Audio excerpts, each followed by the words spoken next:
If you've been the reliable one for decades, the mediator, the fixer, the one who keeps the group dynamics from blowing up, and now you're just, I don't know, tired, you're not necessarily burned out from workload, just tired of managing everyone else's comfort, then this episode is for you. Because today we're talking about what happens when people pleasing stops feeling noble and starts feeling expensive. What if becoming less nice isn't a personality flaw? Instead, what if it's energy management? Today, we talk about the shift when our people pleasing habits start short circuiting. So, if you felt yourself becoming less willing to cushion everything, this one's for you. Hey, y'all, I'm your host, Courtney Cecil, and welcome back to another episode of the Life Management System. I want to start this episode by crediting a very powerful article that inspired today's conversation that my gynecologist actually shared with me last week. She also opened her own practice, so we're commiserating with the pros and cons of going out on our own and that mental shift that we experience as we age. So, this article is called Aging Out Effects, the neuroscience of why you can't pretend anymore and how to stop people pleasing. And it is written by Ellen Scher, who's a clinical mental health therapist based in Chicago. It was originally published on her Substack, Life Branches, and I'm going to link that in the show notes, of course. I want to give credit where credit's due. But she's certainly inspired, and my gynecologist, here's to you, Dr. Moran, this episode on, how do we get ourselves to a point where we are mentally free because we just give less F's than we did before. So while the article references some neuroscience and hormonal shifts, I want to be very clear though, before we actually get into the meat of the article, because I don't want to mislead anybody. This is not a very to the letter peer review deep dive episode. First of all, that's just not, I think y'all know this, that's not what you're getting from me. Here as a whole, I'm more like general thematic, macro level behavior change type person. But I think the concept is very applicable to many of you. And her article really hit more on those patterns that many women experience. And it's about that lived experience and some of the shifts that happen in our more midlife years that really inspired her article and therefore this conversation. So, okay, picture this. You're in a meeting and someone says something that is just, oh gosh, I don't know, obviously wrong. You're trying to bite your tongue and old you might have, but instead of doing your usual dance, like you are carefully phrasing things and you're being very diplomatic and maybe emotionally cushioning your delivery, which, as you well know, is the thing that we women tend to do, you just flat out say, that's actually not accurate. And then all of a sudden, everybody looks at you, the room goes completely quiet, and you start mentally processing, oh my gosh, am I being difficult? Was that over the line? Or if I, for once, just stop performing for others and being who they want me to be? That's essentially what Ellen calls the great unfucking. So it doesn't happen for any, some of us ever, but for many people in midlife, that's where your capacity to pretend and overcompensate and please others essentially starts to short circuit. So hopefully that language both tickles you as much as it does me, and felt very resonant. But mostly though, I was just elated knowing that the closer I inch to true midlife, I'll hopefully also experience some of that emotional relief. Because right now, I talk about this a lot. I actually have a shower notepad it's a waterproof notepad. I will link it in the show notes. Um, I have so much going on in my head, most particularly related to like, oh, I should have said this, or oh, if I only I could say that I just need to get out. So and all that good thinking, of course, happens in the shower or in the car or wherever you actually allow yourself to have a quiet minute. For me, it's definitely the shower. And I just need to be able to capture those notes. That is my emotional relief right now. But according to Ellen and according to a lot of social norms and, some hormonal tendencies, maybe I'm kind of getting closer to that. So many of the women I coach, and obviously me too, if I'm honest, hit a moment where the performance of, just being being who others want us to be just feels unsustainable. Our life is saturated. We are pulled in a million different directions. So this whole notion of giving less Fs just like helps me feel this big exhale of thinking like, yeah, I want that. I need that. Even now, even if I'm not organically getting there on my own, at least I'm able to associate that emotionally I need that for myself because I am running myself ragged and to the ground right now, overperforming for other people that quite frankly, do very little to meet me where I am. It's like I'm meeting people way on the other side of where they are instead of us figuring out how we can meet in the middle. So let me take you back a couple decades. I remember a time when I was standing in my kitchen, my childhood kitchen. I was probably, I don't know, 16-ish. And I was more or less lashing out at my parents because they were putting all of this pressure on me to get straight A's. I was valedictorian, and I certainly was not because I was the smartest person in the room. It was because I worked the hardest. Um, but it was just so close to that point that I could taste it. And I was just so frustrated with them that they put this pressure on me. And they were very quick to remind me. They called a big timeout and they're like, I'm sorry. You, Courtney, are the one putting pressure on yourself. All we're asking is for you to do your best. And of course, anybody that has perfectionist related tendencies would probably recognize that this language of do your best is somewhat a recipe for burnout because our mentality then becomes like, let me hustle harder because guess what? Our best knows no limits. Like we can keep pushing that uphill. And I definitely think that weighed on me as a child and into my adulthood and still continues to. It kind of continues to sharpen this behavior trait that is both a very big pro and a very big con. So I do try to be very hyper aware of using that language with my youngest, who I believe also very much would identify with being a perfectionist. One day when he is mature enough to recognize that, now I can just very clearly see it for him. Um, I don't know if he can see it for himself, but while that message from my parents was not at all what I wanted to hear, um, now that I have the maturity of having age on my side, I've become a lot more self-aware. And I, of course, acknowledge that there was some truth to that. I did, perhaps they were projecting a little bit of pressure that was probably never their intent. It really was probably for me to just be the best me I can be. But 16-year-old me and even 36-year-old me and now beyond, 5 years beyond that, I'm 41, certainly still feels a lot of that pressure, that perfectionist pressure. So the bottom line in the story, regardless of that not being my parents' intent, is that like in my head, I was living for expectations of others. Like this is, again, I recognize that it's my now as an adult at 41 that my perfectionist tendencies are really what locked me into that behavior. But in my head at that time, I was purely doing that for others. I was living for my parents' expectations of me. And sadly, that pattern didn't stop with me at 16. It has followed me as a blind spot into adulthood. And I have continued to just push and push and push and push to be the person that others want me to be in corporate, the girl that comes and saves the day. So, for years, I believe my job as a practitioner was, of course, to do the things that my clients were paying me to do, but it was also my job to read the room and manage everyone else's emotional temperature and make sure they felt cared for and to cushion the truth that I had to deliver to others. Some of that's, of course, being a consultant, but a lot of it was just in the room with my team, protecting them and making them feel like they were comfortable. But what that did is I was also making myself smaller so that they were able to feel comfortable. But now we have language for that, and it's invisible labor. Or in this case, it's a very specific circumstance of emotional labor. and it's exhausting.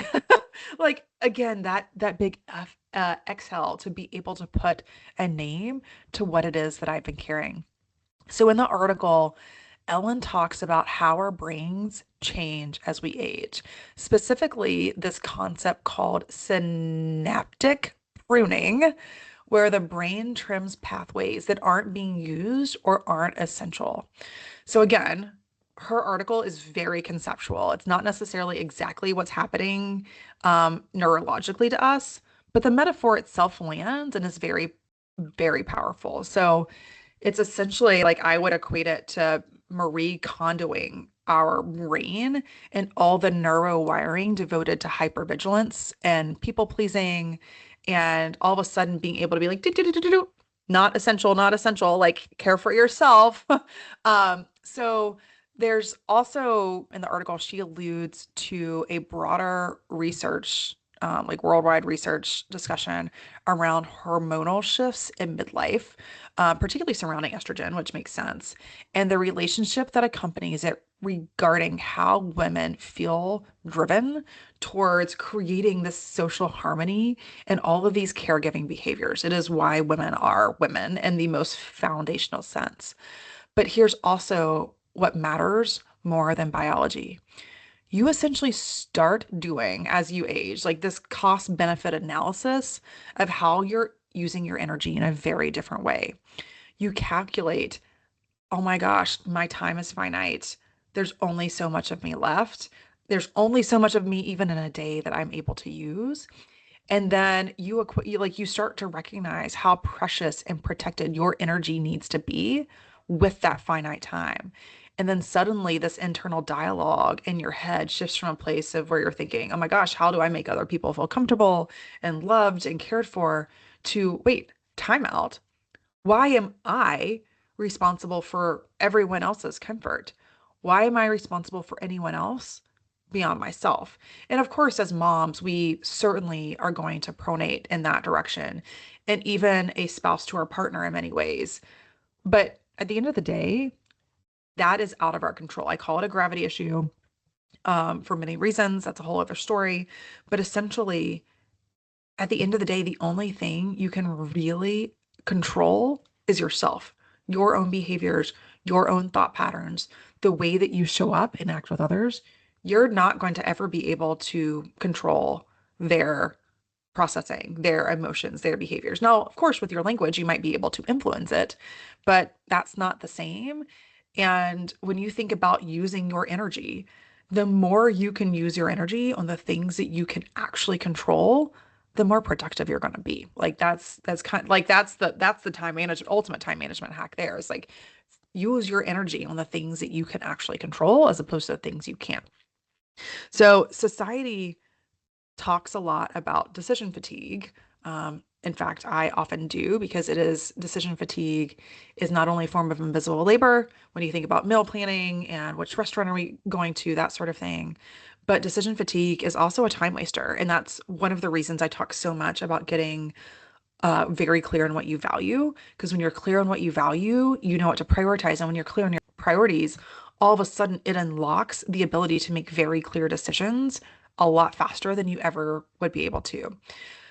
So even though decision fatigue is a very common used vernacular in this whole talk track around supporting working parents and most particularly moms, what we don't talk enough about is this notion of emotional labor fatigue, because it is also real. So for decades, you've probably, whether it be intentionally or unintentionally, been doing things like softening your tone and monitoring others' reactions and editing your truth in order to protect others. And often, in doing so, that comes in the form of like you over explain yourself. You're like very careful, you're tiptoeing, all in that interest of avoiding being quote unquote too much for others, being that woman. And I think being a woman, it inherently going back to the estrogen point, we inherently do feel this innate nature to caregive. Um, but it also leads us to doing things like over explaining in order to protect others. But that also is kind of part and parcel with us having this big gap that we have to close as females in the workforce to prove ourselves and to compensate for ways that we're different than men because men are what are looked at as the gold standard of how you show up in the workplace. And we show up differently because we are different. And we are still trying to reconcile in our head and in practice that that's a positive thing, that we bring something different to the table that men don't. And that's a good thing. But y'all, despite all the over explaining, despite the tiptoeing and the soft tone and being hyper aware of others' reactions, the good news, according to Ellen's article, is that somewhere in our 40s and 50s, something inside of us starts to say, nope, no more, like, no, thank you. And I am here for it. You are starting to say your biology, your brain, those synapses in your brain are starting to say, I just cannot make space for that overpronating anymore. Or as Ellen so eloquently and funnily describes it, you're just too tired to give enough, essentially. And this is an extreme analogy, but it actually reminds me of my grandparents who just got to a place in life. They were at that age where they're happily just say whatever the heck they want. Whatever comes to their mind, it just rolls right off their tongue. Doesn't matter how off color it is, who they're offending, who it was about. Like they just say what they want. And I don't know, maybe we're going to get there too. Maybe that seems like it's an age thing, but right now, I think we're all just kind of slowly getting or in midlife where we're like, how can I channel more of that energy to at least be able to protect my own? So I have these two friends I talk to almost daily, literally almost daily. There are not many people that I talk to daily, but they're just that intertwined in my day-to-day life for different reasons. And I respect the heck out of them and have a little bit of envy, if I'm being honest, because they unapologetically protect what's important to them and very openly give zero Fs about doing things or saying things that might upset the apple cart.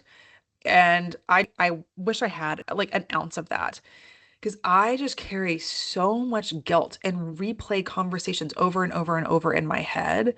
Then I carry the guilt of hurting others with me essentially forever. I have memories. And probably my most vivid memories are those where I did something to upset somebody.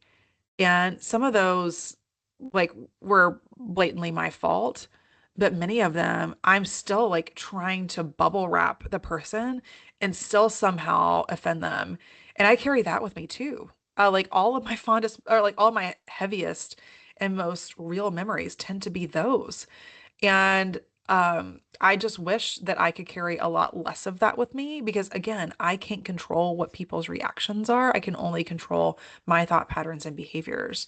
Um, but that guilt that I carry is really them, like me creating this space in my psyche for them to project their problems onto me instead of me only carrying my problems and only really, and not just carrying my problems, but only caring about my problems too. It's just a really, really hard line for many women to draw. But here's what I intellectually know to be true, even if my heart hasn't caught up to it. I deserve to speak my truth too. And even though it might make others uncomfortable, and it might leave me in my head, I still deserve that and you do too. Because ultimately, when you stop performing emotional labor for free, systems notice. All of a sudden, you may suddenly be labeled as not a team player or difficult or changed or going through something. And that is absolute BS. But that same directness that would be called decisive in a man all of a sudden becomes abrasive in a woman. And that's just not fair. It's an absolute double standard because you didn't do anything to become any of those things. You just spoke your truth, essentially, instead of your compliance and your complacency and maintaining that and protecting that system that others have become to expect of you. Again, it's others' expectations being projected onto you. Others start to become then dependent on it. And that's just unfair. It is very unfair to you. So when you withdraw emotional labor from others and get to a point where they're not depending on you, that system all of a sudden starts to become uneven. It starts to wobble. So if that sounds anything like you, instead of examining yourself and why in like carrying that expectation that you should be the one to overfunction, um, hopefully you find yourself knowing that it's not you. But oftentimes, like that's where we start to really question, oh my gosh, is it us? Is it our character? Are we, are we a load? Are we an asshole? You start to question yourself because you're stopped over functioning for others, and that's just unfair. So I know I feel that. I am currently carrying a lot of baggage around this very topic, which is why I've decided to talk about it now. But I think it's fair for us to just also acknowledge and name that fear. Perhaps you are worrying that you're becoming better or hard or selfish or unlikable, and that you know that you've built this identity around being things like reliable for others or easy to get along with or pleasant or and more extreme examples, perhaps you're like also the mediator and the peacekeeper. I always channel when I think of people that fit this bill, the most extreme examples of it. One of which is my aunt, who I love to pieces, and she is, honest to goodness, the most saintly person that walks this earth. But I also, when I think about how to protect myself around things that I just wish I could bubble wrap her around, like, oh, I wish that you could feel less and carry less burden for other people. Sometimes that channeling that extreme version of it can help you understand that, there is a middle ground because she never says it out loud. She's too kind to do that, but I'm sure she carries a lot for other people. And that's just unfair to her as much as it is to you and as much as it is to me. So I can appreciate when I think about that brand that you built, like you have become the reliable one, the easy one, the pleasant one. I can appreciate why losing that role or losing that brand can feel a little bit, I don't know, certainly different in the best case, but destabilizing in the worst. I also felt this very deeply when I started setting clearer boundaries around my time because all of a sudden I stopped being available at all hours of the day or over justifying why I'm putting a boundary in place.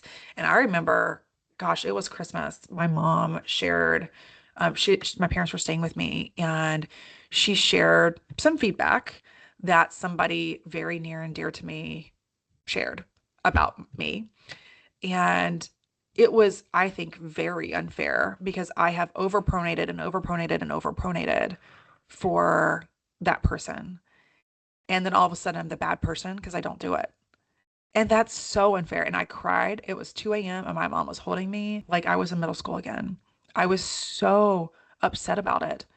But I shouldn't have to over justify my boundaries, and it shouldn't be, I should not be a bad person because I put them in place, because goodness knows other people do. It's just that when they start to expect that out of you, then all of a sudden when you don't do something different, it's like, oh, what, wow, who's she, like it must be the time of the month, like, all of this other baggage and uh chatter starts to surround it, and again, it's just unfair. And when I do it, like naturally, there are moments where I'm thinking, oh my gosh, am I becoming that woman?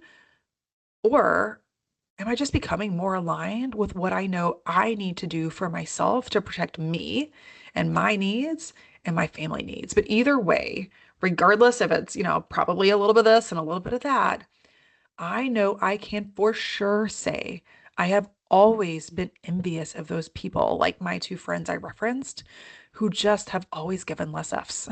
Like, I want that. I want their brain when it comes to that because it must just feel so free. So this is a good time for me to like call a timeout and tell you that I do have a quick 3-minute quiz that may help you identify exactly where your boundaries may be crumbling, including mental stuff and including relational boundaries. So I'll link it in the show notes, but you can access it at www.workingmomsmovement.com/boundaries. And again, I will link that in the show notes. But if, like me, you are struggling with some of that mental and relational boundary work, then I think that it might help bring you some clarity and put some language to some of that hurdle. So Okay, back to the article. I think I've taken a lot of tangents in this, but it's clearly a very personal topic to me right now. Um, so here's what Ellen points out in the article that I also, by the way, deeply agree with. What looks like losing your filter is often you gaining alignment and authenticity and clarity and time and energy. And yeah, sure, some relationships will shift and some will probably dissolve. But those that dissolve, my friend, they're probably not your people anyway, because those relationships were built on you performing for them. And then when you stop performing for them, the foundation gets tested in a very new way that reinforces that the foundation was never actually there. So I want to take you back to this concept that I talked about in the last episode regarding energy management. I'll link this in the show notes too. It's episode 73. You can get it at workingmomsmovement.com/73. And how much more important it is than time management in the scheme of building this sustainable work-life balance. And again, I'll link it in the show notes, but you can get it at workingmomsmovement.com/73. So, the amount of emotional labor that you absorb for others is essentially a form of energy management, regardless of how intentional or unintentional you are with it. People pleasing is energy allocation. Over functioning is energy allocation. Emotional cushioning for others is energy allocation. So, if 20% of our habits determine 80% of our exhaustion, this might be one of them. You can't possibly sustainably manage your time if you're hemorrhaging energy through performing for others. Eventually, something has to give, whether that something be your sleep or your patience or your filter, but always it directly impacts you. So I don't believe, nor am I suggesting, by the way, that your goal should ever be to be brutally honest and like build those sharp elbows just for the sake of sharpness. That is not at all what I'm suggesting. Instead, I just think that the goal of conscious choice that you notice when you're about to soften something for other people is important because by giving yourself that pause, like that second to be like, hold on, time out. How am I cushioning this? How am I over complying? How am I being complacent? Can take you from a place of doing things for others to actually doing things that serve yourself. So I'm going to link that article from Ellen, the original article that I referenced in the show notes. But one line that she shared that I really loved is you're not becoming difficult, you're just becoming free. And I would maybe tweak that language just a little bit, that you're not becoming difficult, you're just becoming regulated around your own truth and aligned with what you value. There is a difference between dysregulated reactivity and grounded clarity. And with the awareness, we don't need to wait until true midlife for that wisdom to just hit and disrupt and shift a little bit about how we're showing up. You can become less willing to waste your energy right now, regardless of the stage of life you're in, and know you're doing it because you're clear on what you prioritize. And if you make that shift and someone tells you you've changed, they're probably right. You have changed. You change into someone who is no longer available to constantly perform for others. And that's not regression, that's development. And you deserve to experience that shift. Okay, friend, this one felt really heavy for me. It probably did for you listening. I've been running a ton of solo episodes lately, but I'm about to get back to a handful of really killer guests coming up that I think you're going to love. We're going to be talking about things like organizing life and your household. We're going to talk about the middle load, the ambition penalty, and so much more. So make sure you subscribe to the Life Management System so you don't miss an episode. Until next time, if nobody's told you lately, you're doing a great job. You've got this, mama. If this conversation resonated, here's what I want you to consider. People pleasing isn't just a personality trait, it's energy allocation. And if you don't consciously manage it, it will quietly erode your capacity. So if you're in a season where you feel more direct, more honest, and maybe even a little sharper, pause before judging yourself. Ask instead, am I becoming difficult Or am I just becoming more aligned? If you want to go deeper into the energy side of this, especially how sleep and physical depletion affect your emotional tolerance, I want you to watch episode 73. It's called Why Managing Your Energy Matters More Than Managing Your Time, because you can't out strategize chronic exhaustion. I'll link it right here on the screen and in the description. And if you're realizing your boundaries might just be crumbling a little, I've got a 3-minute boundary self check quiz linked below as well. Make sure you subscribe if conversations like this feel helpful. We talk about burnout, boundaries, the mental load, and sustainable performance for ambitious women who are done performing for free. Until next time, protect your energy, my friend. It's finite, and you're allowed to use it intentionally.